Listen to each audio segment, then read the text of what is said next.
중요하다고 생각합니다.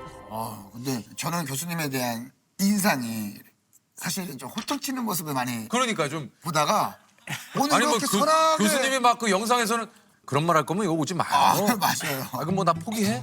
네. 네? 아니 봄에 건강검진 하니까 좀 다른 데 가서 검사 한번 해봐라 했는데 안 갔어요. 그러니까 그때 내가 아저씨대로 너도 맞았지. 환자분들 사이에서 박호통이라는 별명으로도 불리기도 하는데 환자분들한테 컴플레인을 되게 많이 받습니다. 왜요? 방송에서는 말 잘하시던데요. 왜 저한테 여기 건 얘기 안 하세요? 아니 그러니까 여기 통계를 보니까 대한민국 암 발생자 수 2위가 대장암이에요. 대장암은 어떻게 이게 생기는 겁니까? 네, 이게 이제 크게 두 가지 요인으로 나눌 수 있는데요. 이게 하나는 이제 시기와 관계가 있죠. 그래서 우리가 뭐 굉장히 중요한 게 변이 양이 적당히 만들어져야 됩니다. 그래서 우리가 가공식품이나 인스턴트 식품을 만들면 변이 안 만들어지거든요. 그러면은 변이 적당히 늘어나서 대장에 자극을 줘야지 대장이 움직여주거든요. 그렇다면 그러면은 그런 음식을 먹었을 때 여기는 굉장히 나쁜 물질들이 있죠. 우리가 장에 변이 오래 머물게 되죠. 변비도 생기고 그러면은 특히 발암 물질 같은 것들에서 시간이 길어지게 되죠. 그렇게 돼가지고 이게 암이 생길 확률이 높아지는 거고요.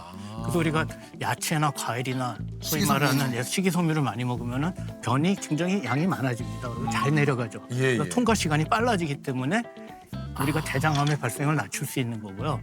또 하나는 이제 체중이 과다하거나 뭐 특히 뭐 허리둘레가 뭐 어떻게 돼서 체지방이 어떻게 되고 우리 조수영 씨 항상 이거 걱정이 됐었는데 생각보다 실물로 보니까 날씬하셔서 다행입니다. 네. 그리고 혈압이 높다든가 당뇨가 있다든가 이런 그 성인 증후군들이 있으면은 아무래도 이제 대장 외쪽으로 바람을 촉발할 수 있는 요인이 되죠. 그러니까 한마디로 이렇게 배변이 좀 잘 돼야 네. 이런 그 암이나 각종 발생할 수 있는 확률이 좀 낮아질 수 있다라는 얘기신 거네요. 그렇죠. 그리고 또 운동을 하면은 또 대장 운동도 좋아. 대장도 운동을 잘합니다. 그래서 그 부분이 굉장히 중요합니다. 이럴 때는 좀 의심해봐라 하는 좀 증상이 좀 있을까요? 우리 조세호 씨 배가 무슨 이게 대장이라는 게 이렇게 오른쪽으로 이렇게 올라가지고 이렇게 배 속에서 이렇게 바깥쪽으로 이렇게 돌아가지고 나오는 거거든요. 그래서 우리가 이쪽에 있는 거를 우리가 우측 대장이라고 그럽니다. 우측대장. 그리고 여기를 이쪽부터 이렇게 내려가는데 좌측 대장이라고 그러고요. 끝에 가서 이제 S 결정하고 직장으로 연결이 되는데요. 이게 다 부위마다 기능이 다릅니다.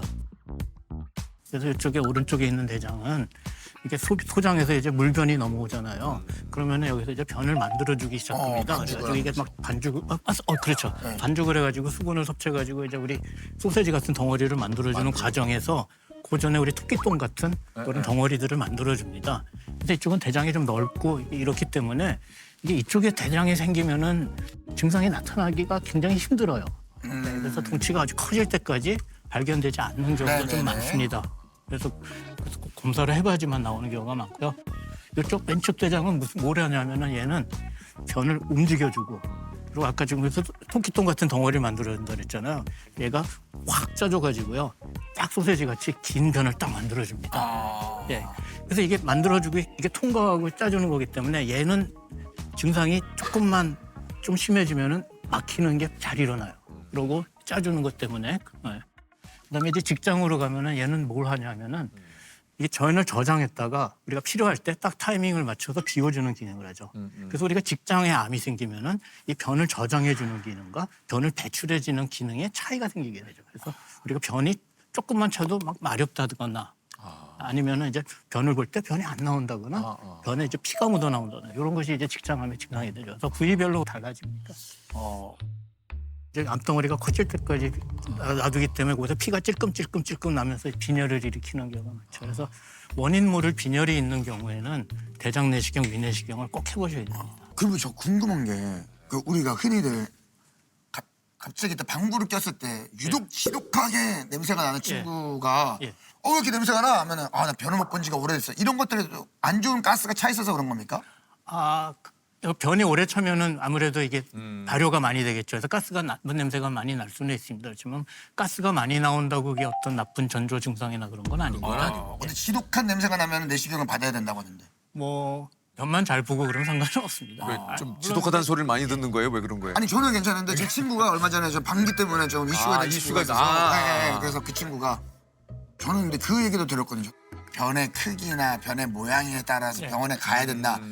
선생님이 얘기한 대로 조금 시원한 그 소세지가 나오면 좋은데 예. 약간 뭐 끊어져서 나온다거나 너무나 가느다란 변이 나온다거나 네, 제가 중요한 얘기, 재밌는 얘기 하나 해드릴게요. 사촌이 땅을 사면 어떻죠? 배가 좀 아프죠. 배가 아프죠. 그 왜 그럴까요? 왜 그런 배가 거야? 꼬여서 그런 거 아닙니까? 이게 재밌는 얘기인데요. 이게 뇌와 장은 신경으로 항상 통합니다. 우리가 과민성 대장 생기는 이유도 그거거든요. 자기가 조금만 신경을 쓰거나 자기가 조금 기분 나쁜 일이 있으면 장이 뭐 어떤 사람은 뒤틀리는 사람도 있고 어떤 사람은 움직이지 않아서 변비 생기는 사람도 있고 그래서 지금 그런 말씀은 자기 기분이나 이런 거에 따라서 굉장히 많이 이제 흔하게 변하죠. 어쨌든 이게 정확한 결과는 아까 얘기하신 대로 이제 내시경을 해봐야 정확하게 알 수 있기 때문에. 아니 근데 요런 말도 있잖아요. 이게 이제 내시경은 40대 후반부터, 그러니까 대장 내시경은 40대 후반부터 하면 된다. 그런데 우리나라가 40대 이하의 젊은 대장암 환자가 전 세계 1위요? 네, 최근에 그런 데이터가 한번 나왔었죠. 근데 아까도 말씀드렸듯이 이게 급격한 식생활의 변화와 요즘 젊은 친구들이 운동량이나 이런 부분들에 있어서 굉장히 문제가 많고 그게 이제 대장암을 어떻게 빨리 발견하느냐가 이제 치료 성적과 모든 결과에 좌우가 되는데요. 우리나라에서는 이제 국가검진 사업이 전 세계에서 제일 잘 돼 있습니다. 그래요? 그렇지만 이제 대장암은 50세부터 이제 변 검사를 하도록 권하고 있거든요. 근데 지금 40대의 대장암이 갑자기 늘어나가지고 최근에는 이제 45세까지 낮췄습니다. 그렇지만은 이 대장암을 걱정이 되시면은 대장 내시경으로 검사하시는 게 가장 좋지 않나 싶습니다. 아니 이게 건강검진에서 대장 용종이 이제 발견이 되면은 좀 어떻습니까? 검진을 더 자주 해야 되나요? 그 용종이 이제 굉장히 중요하죠.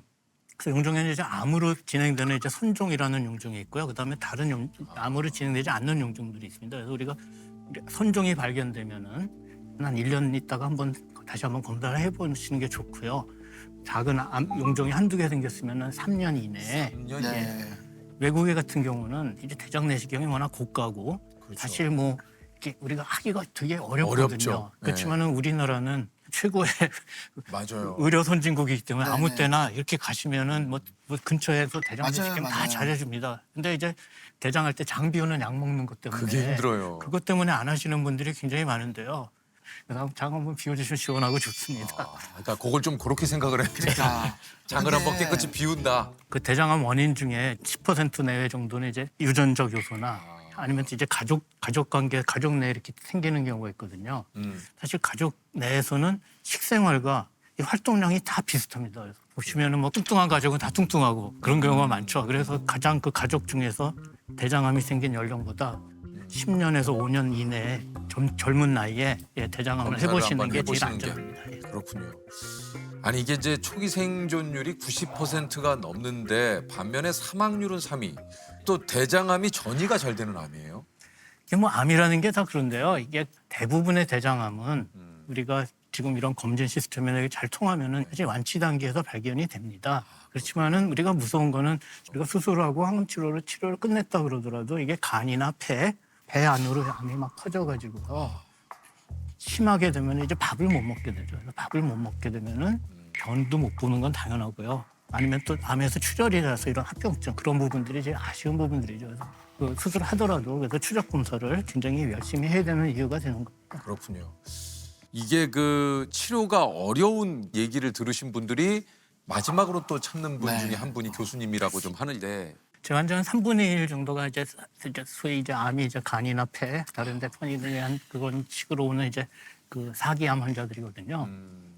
제 목표는 제가 뛸 수 있는 거는 제거해 줄 수 있는 거는 다 제거해주고 남은 암을 최소한도로 해놓으면은 약물 치료로 완치는 안 되더라도 시간을 많이 끌어줄 수 있다. 이제 그게 제 원칙입니다. 그리고 그 지난 30년 동안 암 치료 성적 중에서 성적이 가장 많이 좋아진 암 중에 하나입니다. 그렇기 때문에 이게 사기암이라고 하더라도 계속 치료를 이끌어 나가는 그런 목표를 가지고 있죠.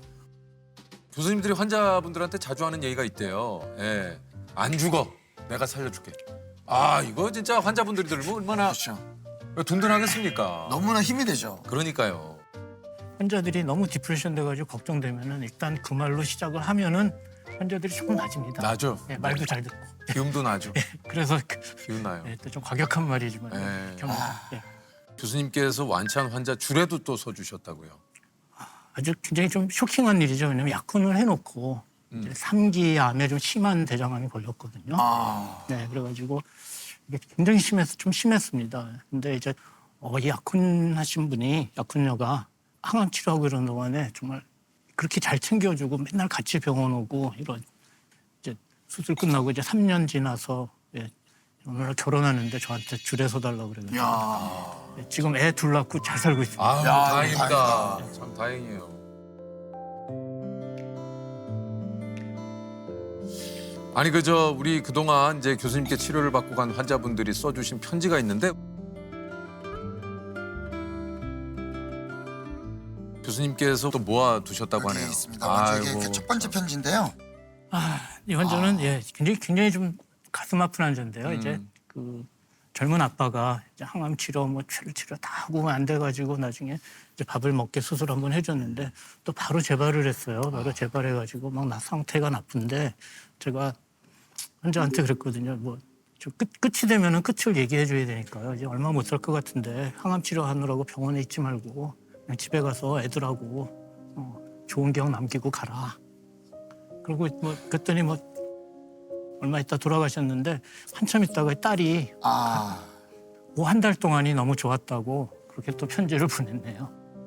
따님께서. 여기 보니까 따님만 보내신 게 아니라 네, 그 부인하고, 네. 환우분의 아내분 그리고 큰딸, 작은딸 온 가족이 편지를 감사함을 보내셨고. 편지로 이렇게 여기 보면 아내분께서 교수님 덕분에 조금이나마 애아빠와 함께 시간을 보낼 수 있었어요. 끝까지 저와 애아빠 걱정해 주신 그 마음 잊지 않고 노력하며 열심히 살겠습니다.